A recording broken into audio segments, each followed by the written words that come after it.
저희들이 계속해서 그 천국 백성의 삶의 원리에 대해서 살펴보고 있습니다. 우리 지난주에 살펴본 것이 제6계명 살인하지 말라는 계명입니다. 그 당시 바리새인들과 서기관들이 이 살인하지 말라는 이 계명을 문자적으로 사람을 죽이는 그 살인 행위 자체에만 집중하고 있었는데, 예수님께서 이러한 해석에 일침을 가하신 것입니다. 죽이는 행위에 앞서서 마음으로 미워하고 또 말로 모욕하고 경멸하는 태도 자체가 문제가 된다. 그거 자체가 사람을 죽이는 행위 못지않게 악한 것이라 그렇게 지적하고 있습니다. 실제로 우리도 우리 주변에서 죽이지는 않지만, 물리적인 폭력을 가하지는 않지만 말로 집요하게 괴롭히는 경우가 있죠. 도저히 견딜 수 없을 만큼 인격적인 모독을 계속해서 하는 경우가 많이 있습니다. 그러니까 여러분들이요, 조금 약하게 보이는 사람이 그런 죄를 많이 짓게 되는데, 의도와는 달리 저희들이 자녀들에게도 그렇게 하는 경우가 많습니다. 그래서 그래, 네가 하는 일이 그렇지 뭐 이런 식으로 얘기한다든지, 웬일이냐, 네가 웬일이냐 뭐 이렇게 한다든지. 그래서 우리가 자녀들한테도 막 집요하게 언어로 공격하는 경우가 많이 있어요. 오늘 말씀은 제7계명과 관련이 있습니다. 제7계명은 간음하지 말라입니다. 한국의 상황에 비추어 볼 때에 성경이 요구하는 생활 방식과 가장 큰 차이를 보여주는 영역이 이 성적인 문제, 또 결혼에 대한 문제, 이혼에 대한 문제가 아닌가 그런 생각이 듭니다. 확연히 30년 전과 지금 우리 한국 사람들이 갖고 있는 성에 대한 인식이 달라졌습니다. 물론 옛날이라고 해서 좋은 건 아닙니다. 옛날에 선교사들이 그 기록을 보면은 선교사들도 우리나라에 와서 복음을 전할 때 갖고 있는 여러 문제들 가운데 중요한 부분이 이 성적인 문제였어요. 특별히 남자들 가운데 첩을 취하는 경우가 너무 많잖아요. 그래서 선교사들이 와서 이제 복음을 전할 때에 가장 먼저 걸림돌이 이 축첩 문제, 여자 문제, 술에 대한 문제, 노름에 대한 문제, 이런 문제들이 걸림돌이 됐습니다. 이거는 우리만 그런 게 아니라 이 동남아시아 쪽에 나가서 선교하시는 우리나라 선교사님들도 그런 고백을 많이 해요. 10계명 함부로 설교할 수 없다는 거예요. 너무나 성적으로 문란하기 때문에 이제 남자들이 와서 한동안 살다가 아기 낳고 도망가 버리고, 남자들이 와서 도망가 버리고, 이렇게 하니까 자녀들이 있는데 자녀들이 1, 2, 3, 4 아버지가 다 다른 거예요. 그러니까 어머니가 다 기르고 있습니다만은 아버지들이 다 다른 그런 일도 있습니다. 그러니까 한국 선교사들이 가서 복음을 전할 때 어려움이 많다, 이런 얘기를 들은 적이 있습니다. 성에 대한 의식이 자유로워졌다, 이 말은 엄밀한 의미에서 솔직하게 말하면 남자들은 예전에도 사실 비슷비슷했습니다. 예전에도 우리 한국 남자들이 성에 대한 인식이 겉으로는 보수적인 모습을 보이지만 내용적으로는 별로 보수적이지 않았단 말이에요. 그런데 이제 여성들의 성적인 문제에 대한 인식도 굉장히 자유로워진 거예요. 그래서 2007년도 그 통계를 보니까요, 물론 제가 조금 조사를 해보니까 2010년, 15년도 뭐 이런 통계나 크게 다르지 않습니다. 여성들이나 남성들이나 요새 20대 아이들이 생각할 때에 결혼 전에 같이 살 수 있다, 이렇게 말한 비율이 남자나 여자나 다 60%가 넘습니다. 물론 남자들이 훨씬 높습니다. 한 67% 정도가 결혼 안 해도 우리 같이 살 수 있다, 이렇게 말합니다만은 여자들도 한 61% 정도는 괜찮다, 이렇게 말하고 있습니다. 문제는 뭐냐면 기독교인들의 인식도 이 사회적 인식과 부안해동하다는 거예요. 그리 다르지 않다는 것입니다. 그래서 우리도 알게 모르게 사회가 용인하는 수준에서 우리의 윤리를 맞춰갈 때가 있지 않는가, 반성해 봅니다. 그런데 오늘 말씀을 보면은 제6계명과 마찬가지로 예수님께서는 당시 바리새인들과 서기관들이 가졌던 간음의 개념을 다시 해석해주고 있습니다. 바리새인들과 서기관들은 육체적으로만 관계를 갖지 않으면 아무 문제가 없다라고 이해를 했습니다. 그러나 예수님께서는 단순히 간음이 육체적인 문제가 아니라 마음의 문제에 있다는 것을 이야기하고 있습니다. 여러분 5장 27절 말씀, 28절 말씀 같이 한번 읽어볼까요? 예, 같이 읽겠습니다. 시작. 또 간음하지 말라 하였다는 것을 너희가 들었으나 나는 너희에게 이르노니 음욕을 품고 여자를 보는 자마다 마음에 이미 간음하였느니라. 예, 마음으로 음욕을 품고 여자를 보면 간음한다는 거예요. 그러니까 여러분 남자분들 특별히 그렇겠죠. 목사님 그러면 야시야시한 옷 입고 이렇게 지나가는 여자 보고 눈 이렇게 하면 안 됩니까? 예.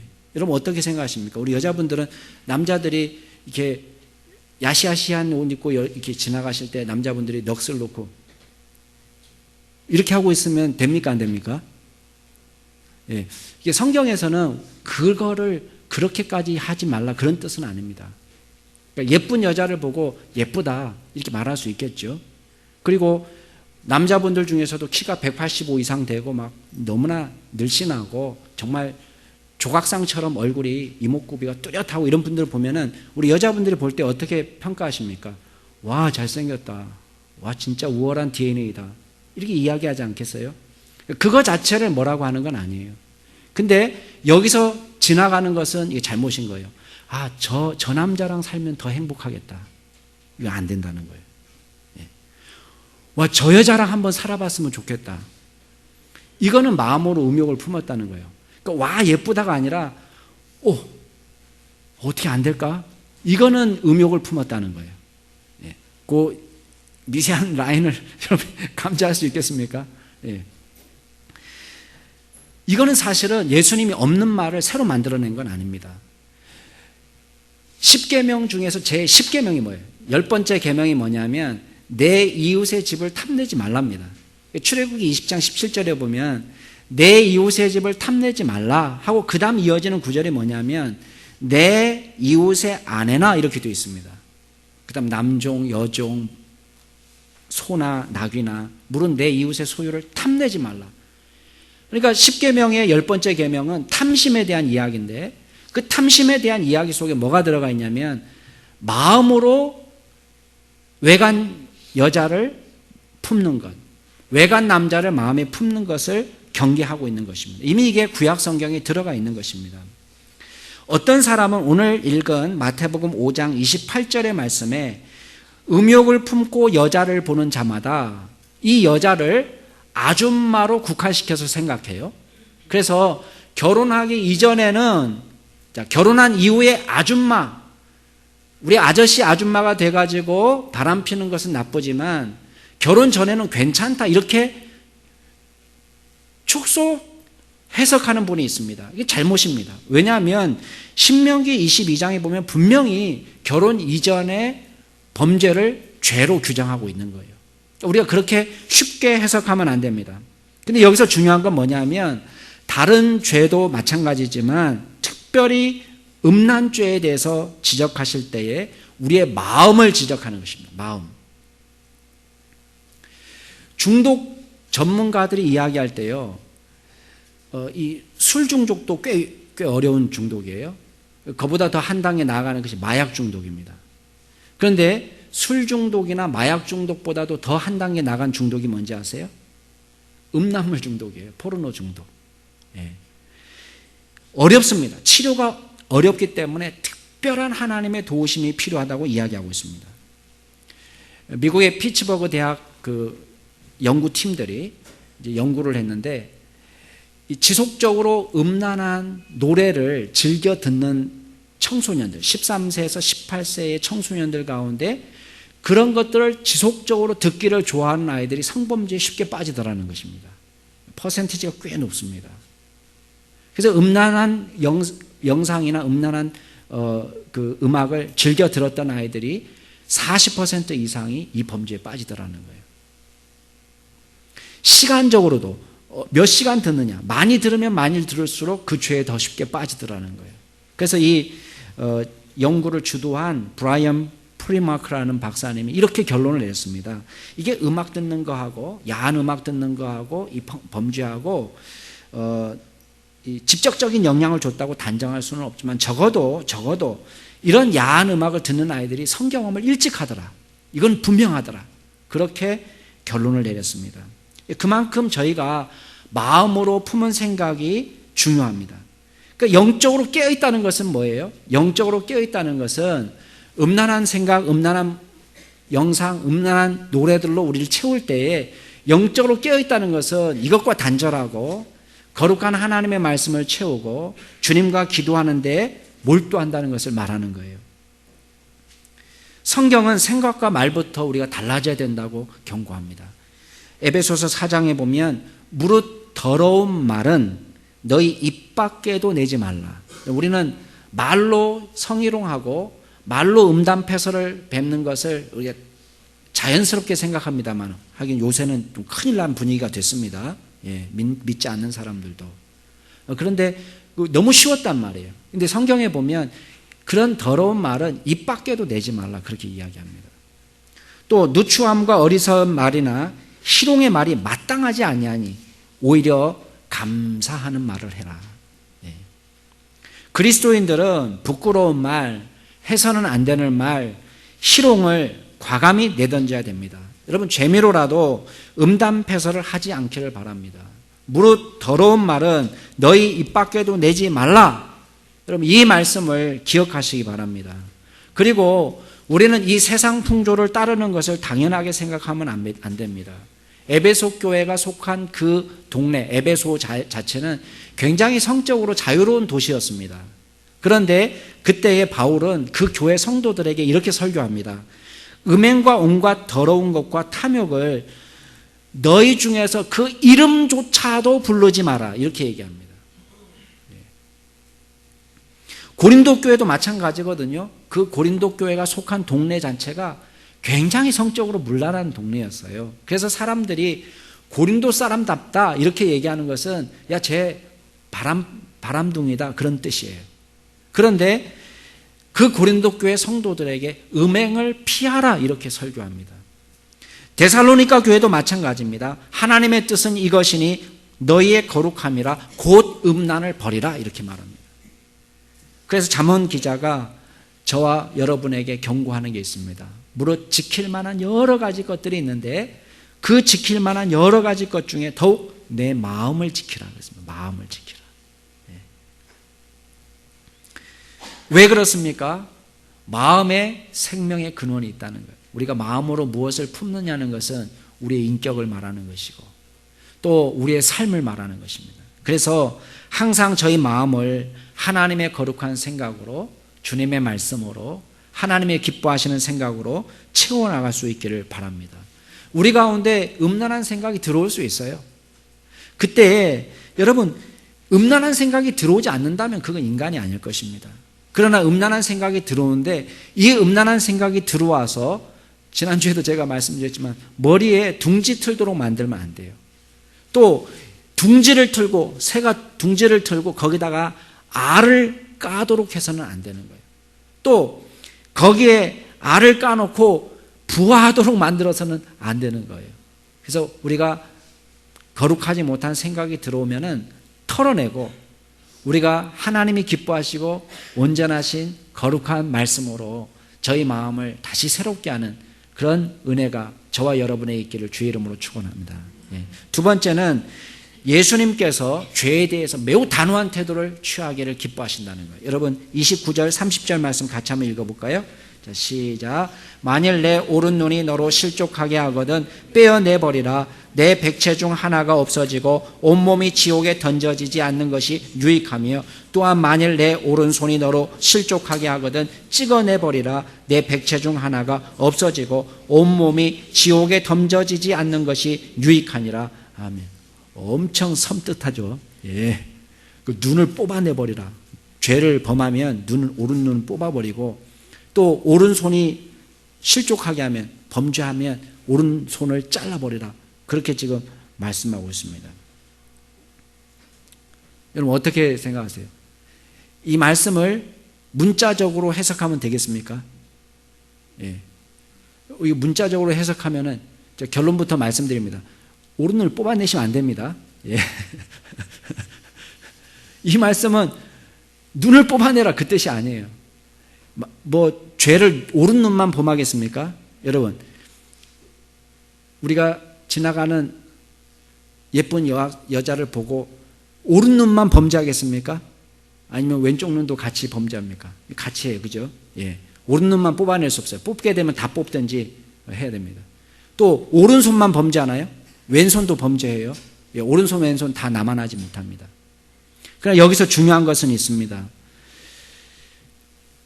죄를 하나님께서 미워하시기 때문에 우리도 오른손을 잘라내는 마음으로, 오른눈을 뽑아내는 마음으로 죄를 미워하는 마음을 가지라는 뜻입니다. 사실 이 말씀을 문자 그대로 적용한 분이 있었어요.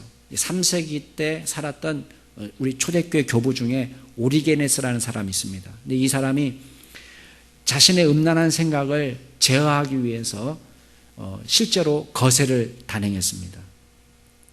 우리나라 초대교회 목사님 중에서도요, 이런 목사님 계세요. 나환자의 이 친구라, 또 거지들의 아버지라고 사람들이 칭할 만큼 사회적 실천에 굉장히 열심이었던 어떤 목사님이 있습니다. 굉장히 존경할 만한 목사님이고 저도 그 목사님을 좋아합니다. 근데 그 목사님이 초기에 시베리아 선교사로도 다녀오시고 또 그 제주도에 있는 모슬포교회에서 목회하신 적도 있는 그런 목사님입니다. 근데 이분이 아주 옛날 분이에요. 1880년생이니까 1880년생이니까 아주 옛날 분이죠. 근데 이 목사님이 뭐 바람 피운 분은 아닌데 자기 안에 끊임없이 들어오는 이런 음란한 생각을 절제하기 위해서 나도 거세해야 되겠다 그렇게 결심을 했습니다. 근데 이분이 조카 중에 이 의사가 있어요.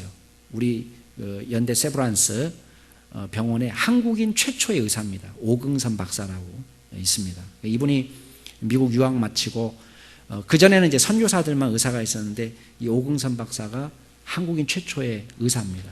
이분이 조카예요. 이분한테 부탁을 해가지고 1935년도 제가 기억하기로는 9월인데 1935년 9월에 이 연대 세브란스에서 수술을 받았습니다. 그래서 거세를 했어요. 그만큼 순전하게 살고 싶었던 거예요. 그런데 나중에 이분이 고백하기 친구들한테 야 괜히 했어 이렇게 말했다는 거예요. 왜냐하면 거세를 했다고 해서 그 생각이 없어지지 않더라는 거예요. 그러나 중요한 것은 뭡니까? 문자적으로 우리가 다 잘라낼 수는 없지만 우리로 하여금 범죄케 하는 이 신체를 다 잘라낼 수도 없지만은 죄를 미워하는 마음을 가지라는 거예요. 죄의 유혹을 이겨내려는 다분한 태도를 취하라는 것입니다. 죄를 미워하라는 것입니다. 예수님은 우리가 지옥에 들어가는 것보다 차라리 백체 중에 하나가 없어지고 지옥불에 던져지지 않는 것이 더 귀한 것이 아니냐 그렇게 말씀하십니다. 그만큼 이 부분이 중요한 부분이에요. 여러분 보세요. 우리는 건강하기만 하면 하나님의 복이라고 생각합니다. 그러나 건강한 몸으로 하나님의 마음을 아프게 한다면 그게 더 안 되는 거예요. 더 그게 큰 죄입니다. 요한복음 5장에 보면은 38년 된 병자를 만납니다. 여러분 38년 동안 중풍병으로 누구의 도움 없이는 단 1m도 움직일 수 없는 이 사람이 치유받았습니다. 예수님께서 이 사람을 낫게 했어요. 여러분 보세요. 건강한 몸을 갖게 됐으니까 얼마나 하나님 나라 위하여 더 일하면 좋겠습니까? 예수님께서 이 사람을 만나서 이렇게 당부합니다.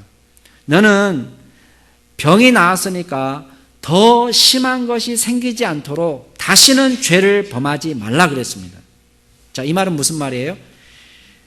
병이 나았으니까 더 심한 것이 생기지 않도록 다시는 죄를 범하지 말라. 이 사람의 병의 원인은 뭐였어요? 죄였어요. 그죠? 모든 사람이 죄 때문에 병든 건 아닙니다.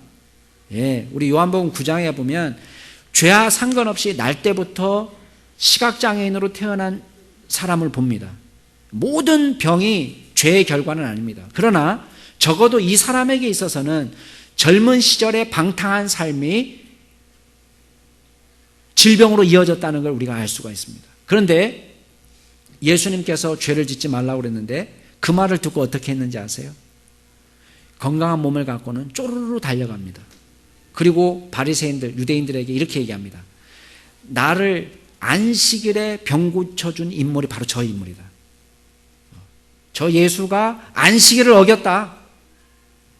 여러분, 유대인들이 잡아 죽이려는 거 알고 있었습니다. 자신의 질병을 고쳐준 은인을 가서 고발합니다. 여러분, 건강하지만 그 건강한 육신을 죄로 사용한다면 무슨 유익이 있겠습니까? 여러분, 죄에 대한 우리의 태도는 매우 단호해야 됩니다. 히브리서 기자는 이렇게 말합니다. 죄와 싸우되 아직 피 흘리기까지는 대항하지 않는구나. 여러분, 죄와 싸우되 피 흘리는 전투를 하는 것처럼 죄와 싸우라는 것입니다. 바울은 이렇게 말합니다. 땅에 있는 육체를 죽이라. 곧 음란과 부정과 사욕과 악한 정욕과 탐심이니 탐심은 우상숭배라. 많은 사람들이 믿는 자들을 두려워하지 않고 우습게 여기는 이유가 무엇입니까? 거룩하지 않기 때문이에요. 죄를 미워하지 않기 때문에 그렇습니다.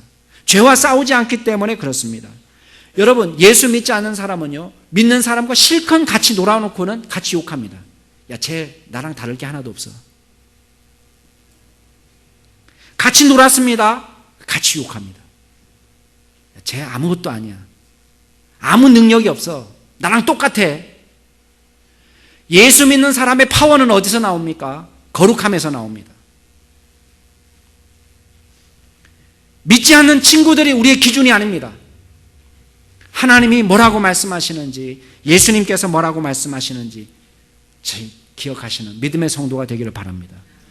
오른손을 잘라버리라, 눈을 뽑아버리라는 두 번째 의미는 죄의 유혹이 될 만한 환경을 제거하라는 뜻이에요. 어떤 분들은 죄 짓지 말아야지 그렇게 말은 하지만 단호히 단절 못합니다. 여러분, 은근히 즐깁니다. 죄를 미워한다고 말하지만 어디 건수 없나 이럽니다. 나를 왜 안 불러주나 이럽니다. 요맘때쯤에 연락 와야 되는데 건수를 찾습니다. 여러분, 죄를 지을 수 있는 환경에 들어가서 죄 짓지 않기를 기대하시면 안 됩니다. 술 마시고 실수하시는 사람은 끊어야 됩니다. 집에 잔뜩 술을 쌓아놓고 술을 끊을 수 없습니다. 게임에 몰두하는 사람은 게임을 할 수 있는 환경 자체를 없애버려야 됩니다.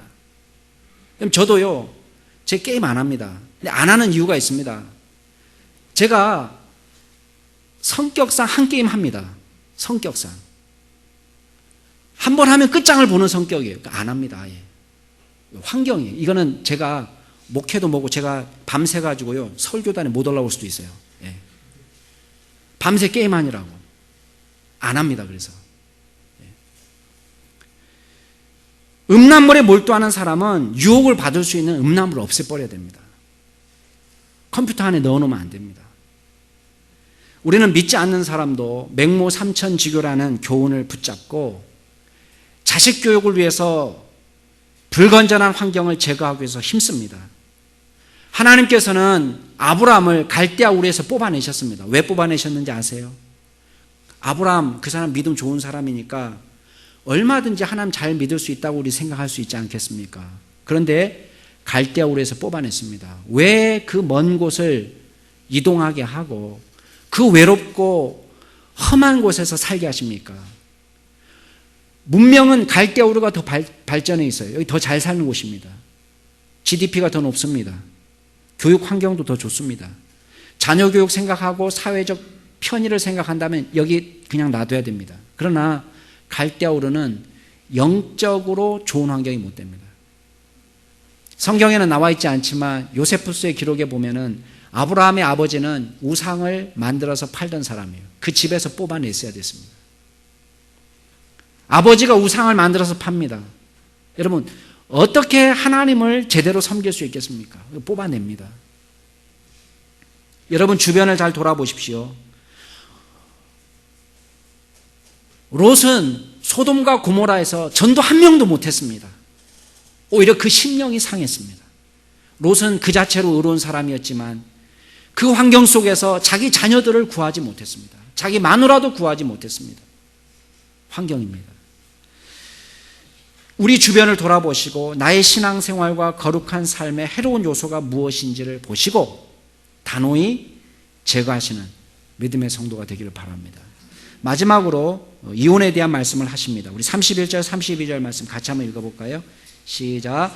또 일러스되 누구든지 아내를 버리려거든 이혼 증서를 줄 것이라 하였으나 나는 너에게 이르노니 누구든지 음행한 이유 없이 아내를 버리면 그는 그로 간음하게 하며 또 누구든지 버림받은 여자에게 장가드는 자도 간음함이라. 이제 한국 사회도 벌써 이혼율이 거의 50% 가까이 육박하기 때문에요. 우리 주변에서 쉽게 이혼하신 분들을 만날 수 있습니다. 제가 아는 목사님 중에도 이제 가정이 깨진 경우가 있습니다. 그 개인적으로 이게 들여다보면 정말 피치 못할 사정이에요. 누가 봐도 그래 이런 상황이면 어쩔 수 없구나. 그런 상황들이 다 있습니다.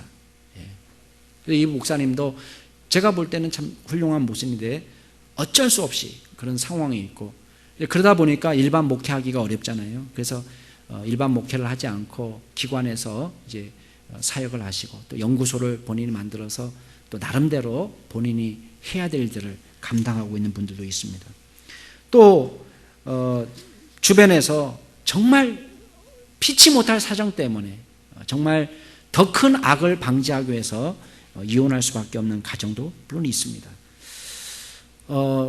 이 유대인들이 예수님 당시에 유대인들이 이혼에 대한 부분에 대해서 굉장히 관대하게 해석하는 바람에 많은 분들이 어려움을 겪었습니다. 예를 들면은 신명기 24장에 보면 그 이혼할 때에 수치되는 일이 발견되거든 그를 기뻐하지 않으면 이혼 증서를 써서 정식으로 이혼하라. 모세 율법이 가르치는 거예요.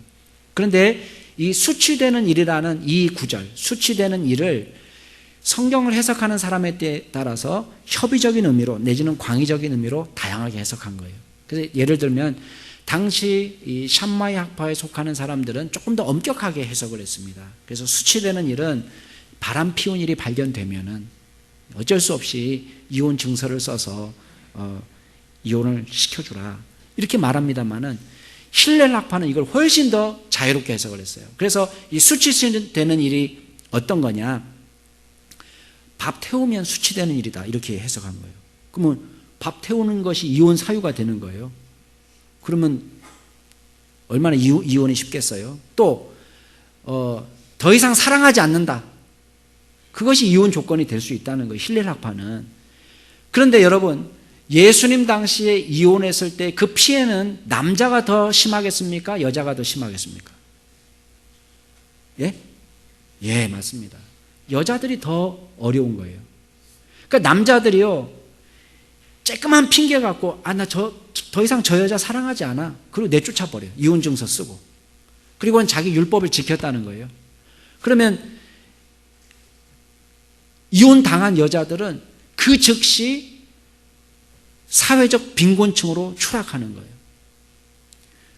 그 당시에는 여성들이 가질 수 있는 직업이 없었습니다. 기껏해야 몸 파는 것밖에 못하는 거예요. 오늘날처럼 여성들의 사회 활동이 자유롭지 못했단 말이에요. 그러니까 이 일은 고스란히 이 피해는 여성들에게 주어지는 것이고 여성들이 살기 위해서 죄악으로 떨어질 수밖에 없는 환경이 되는 것입니다. 여러분 이런 상황 속에서 예수님께서는 엄격하게 말씀하시는 것입니다. 사람이 어떤 이유가 있으면 그 아내를 버리는 것이 옳습니까? 마태복음 19장에 가면 제자들이 그렇게 질문해요. 그때 예수님께서 말씀하시기를 하나님이 짝지어 주신 것은 사람이 나눌 수 없다. 그랬더니요 제자들이 놀랐습니다. 왜냐하면 그 당시 남자들은요 쉽게 나 이제 너 싫어 그리고 내쫓는 경우가 많았거든요. 그러니까 그러면 누가 결혼하겠습니까? 그게 그렇게 어렵다면. 그랬더니 예수님이 하시는 말씀이 모세율법에 이혼 증서를 쓰고 이혼을 허용한 것은 너희의 마음의 완악함 때문이다. 하나님이 기뻐하는 것은 아니지만 워낙 마음이 악하기 때문에 이혼을 통해서 악이 끊어져야 될 환경이 있을 수 있다는 거예요. 불가불. 예를 들면 생명의 위협을 느낄 만큼 남편의 폭행이 있을 때 같이 살 수 있겠습니까? 힘든 것입니다. 물론 그걸 참고 사시는 어르신들이 있습니다. 예. 그리고 남편이 변화되기를 위해서 기도하는 분들도 계신 줄 압니다. 그러나 더 큰 악이, 정말 더 큰 악이 벌어지는 것을 막기 위해서 어떤 때는 불가불 이혼이 허용될 때도 있다는 것입니다. 그러나 문제는 뭐냐면 오늘날 우리 사회에서처럼 성격이 다르다는 이유로, 아주 사소한 이유로 가정을 깨는 것은 하나님 기뻐하지 않는다는 것을 말씀하고 있는 거예요. 자, 여러분 배우자를 한번 생각해 봅시다. 성격이 같습니까? 차이가 납니까? 차이가 나죠. 우리 처음 만났을 때 그 차이점이 매력으로 보였습니다. 그죠? 야, 나는 말이 많은데 저 사람은 과묵해. 말이 진짜 없어. 진짜 멋져 보인다. 그래서 결혼했거든요. 근데 결혼하고 나니까 살아보니까 뭐가 불편합니까? 도무지 말을 안 해, 말을. 예, 도무지 말을 안 해. 그게 불편해요. 처음에는 그게 멋져서 결혼했어요. 예. 또 우리 남자분들은 자기는 우울하고 침울한데 여성이 발랄해요. 와, 나를 만나면 기쁘게 해주고 발랄한데 결혼하니까 뭐가 문제입니까? 날 좀 혼자 가만히 놔두질 않아요. 계속 와서 막 이러니까 시끄러워 죽겠어요. 예. 여러분, 이게 우리는 단점이 아니라 우리를 보완하는 매력 덩어리였어요. 그래서 우리가 하나님 앞에서 가정을 세울 때에 서로의 장점을 보고 하나님 앞에서 거룩한 가정, 하나님이 기뻐하시는 가정으로 만들기 위해서 서로 신앙적으로 노력할 필요가 있습니다. 사랑하는 성도 여러분, 하나님께서는 성을 아름답게 만드셨어요. 결혼의 테두리 안에서 누리는 성은 아름다운 것입니다. 그러나 마귀는 가장 고귀한 것을 추하고 더럽게 만드는 특성이 있습니다. 교회는 아름다운 것이지만 이 교회를 추하게 만들어 버립니다. 영원한 생명을 아름다운 것이지만 영원한 생명을 추하게 만들어 버립니다. 정상을 비정상으로 만들어 놓고 비정상을 정상으로 만들어 놓는 것이 마귀의 역사입니다. 그러나 하나님께서 만들어 놓으신 결혼과 성은 아름다운 것이죠. 저와 여러분이 하나님께서는 행복한 결혼 생활을 누리기를 기뻐하십니다. 자, 제가 결혼할 때 결혼하고 나니까요, 저보다 한 15년 정도 먼저 산 인생 선배 되시는 집사님이 제가 신혼여행 마치고 돌아왔는지 결혼한 그 다음 날인지 정확하게 기억이 안 나는데 저를 교회 사무실에서 딱 만났어요. 그랬더니 제가 이렇게 지나가는데 탁 막아서더라고요. 예, 막아서면서 하시는 말씀이, 그땐 전도사 때인데, 전도사님 결혼하니까 좋죠 그러더라고요. 예, 얼떨결에. 그리고 집사님 한마디 더 하셨어요. 전사님 살아보세요. 이렇게 말했어요. 살아보세요. 자, 살아보면 좋다는 말이에요, 나쁘다는 말이에요? 예? 살아보세요. 이거는 찬물을 확 끼얹는 말이었어요. 신혼인데. 제가 고민했습니다. 진짜 결혼은 살면 살수록 나빠지는 건가? 원래 그게 하나님의 작품인가? 그랬어요. 여러분, 살면 살수록 나빠지는 것을 만약에 하나님이 만드셨다면 그럼 뭔가 좀 이상하지 않겠어요? 저는 아니라고 믿었습니다. 제 믿음입니다. 결혼은 살면 살수록 좋아질 거야라고 믿었습니다. 제가 결혼한 지 17년 정도 됐습니다. 17년, 만 17년이 훨씬 넘었는데, 신혼 때보다 결혼한 5년 후가, 5년보다 10년 후가, 10년보다 15년 후가 저는 점점 좋아졌습니다. 모르겠습니다. 제 아내가 뒤에 앉아 있는데 한번 물어보시기 바랍니다. 은근히 딱 불러다가 사모님. 근데 저는 결혼 생활을 하면 할수록 참 행복하다, 참 기쁘다, 그런 느낍니다. 저는 하나님께서 우리의 결혼 생활을 점점 아름답게 만드실 거라는 믿음을 갖습니다. 중간에 위기 상황이 없었다는 뜻이 아닙니다. 수많은 위기를 만납니다. 그러나 그때는요, 마음이 너무 고통스럽기 때문에 여기서 끝날 거라고 생각할 때가 있습니다. 그러나 그 고비를 믿음으로 이겨낼 때가 있습니다. 그 갈등을 해소하고 믿음으로 이겨낼 때에 하나님께서 더 기쁨과 즐거움을 우리에게 주신다는 것을 많이 경험합니다. 저와 여러분이 살면 살수록 더 행복한 결혼 생활을 꾸려나가실 수 있기를 바랍니다. 그리고 죄를 지을 수 있는 환경을 제거하셔야 돼요. 아까도 말씀드렸지만 남편과 아내를 두고 외간 남자, 외간 여자를 보면서 부러워하시면 안 됩니다. 요새는요, SNS가 발달했기 때문에 헤어진 첫사랑 자꾸 사진 찾아 돌아다니고 요즘 뭐 하고 있나 자꾸 알아보려고 하고 있는데 여러분 그거 하지 마시기 바랍니다. 요새는 저도 초등학교 친구들이 밴드에 초대해가지고 초등학교 밴드도 있고 중학교 밴드도 있고 그러는데 헤어진 첫사랑 연연해 하지 마시기 바라요. 페북 찾아서 돌아다니지 마시기 바랍니다. 그 이미 끝난 거예요. 그리고 그 여자 만났다고 행복한 거 아닙니다. 그 남자 만났다고 행복할 것으로 기대하는데 헛개비입니다. 헛개비. 헛개비를 쫓지 마시고 지금 여러분이 살고 있는 배우자와 어떻게 하면 더 아름다운 관계를 맺어나갈까 고민하실 수 있기를 바랍니다. 그리고 가정이 깨어진 아픔과 어려움이 있는 분들도 계실 줄 압니다. 그런 분들은 목사님 어떡합니까? 걱정하지 마세요. 지나갈 때는 우리가 신앙이 약할 때이고 예수 믿기 전이고 그럴 때 우리가 젊은 날에 실수할 수 있어요. 그러나 앞으로가 더 중요합니다. 하나님께서는 저와 여러분을 온전하게 치유하시는 분이세요. 앞으로 저와 여러분이 우리 자녀들까지 포함해서 우리 자녀들이 살아갈 세상, 자녀들이 꾸려갈 가정생활, 자녀들이 꾸려갈 결혼생활 여러분들이 기도하시기 바랍니다.